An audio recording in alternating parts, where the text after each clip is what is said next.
महाभारत में कुल 18 पर्व हैं। उन पर्वों के अंतर्गत कई अवान्तर पर्व भी है। उनमें से भीष्म पर्व के अंतर्गत यह श्रीमद् भगवत गीता पर्व है, जो भीष्म पर्व के 13वें अध्याय से आरंभ होकर 42वें अध्याय में समाप्त होता है।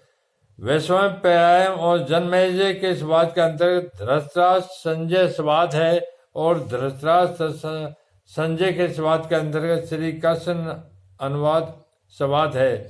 संजय का जन्म गवलग्न नामक सूत से हुआ था। ये मुनियों के समान ज्ञानी और धर्मात्मा थे, और ये धृतराष्ट्र के मंत्री थे। माता कुंती बड़ी सहिष्णु थी। कष्ट से बचकर सुख, आराम, राज्य आदि चाहना, ये बातें उनमें माता कुंती में नहीं थी।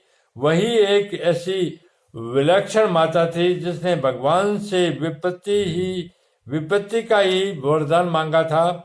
उसमें सुख लोलुपता नहीं थी, परंतु उसके मन में दो बातों को लेकर बड़ा दुख था।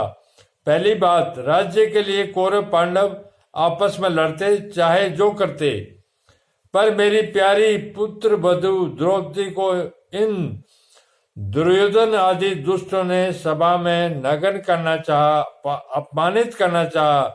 ऐसी घृणित चेष्टा करना मनुष्यता नहीं है। यह बात कुंती को बहुत बुरी लगी।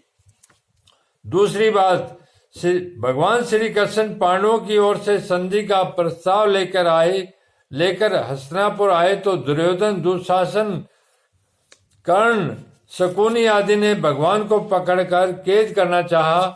इस बात को सुनकर कुंती के मन में यह विचार हुआ कि अब इन दुष्टों को जल्द ही खत्म करना चाहिए, कारण कि इनके जीते रहने से इनके पाप बढ़ते ही चले जाएंगे, जिससे इनका बहुत नुकसान होगा। इन्हीं दो कारणों से माता कुंती ने पांडवों को युद्ध के लिए आज्ञा दी। यद्यपि कौरव शब्द के अंदर धृतराष्ट्र के पुत्र दुर्योधन आदि और पांडु के पुत्र युधिष्ठिर आदि सभी आ जाते हैं, तथापि इस श्लोक में धृतराष्ट्र ने युधिष्ठिर आदि के लिए पांडव शब्द का प्रयोग किया है। अतः व्याख्या में कौरव शब्द दुर्योधन आदि के लिए ही दिया गया है।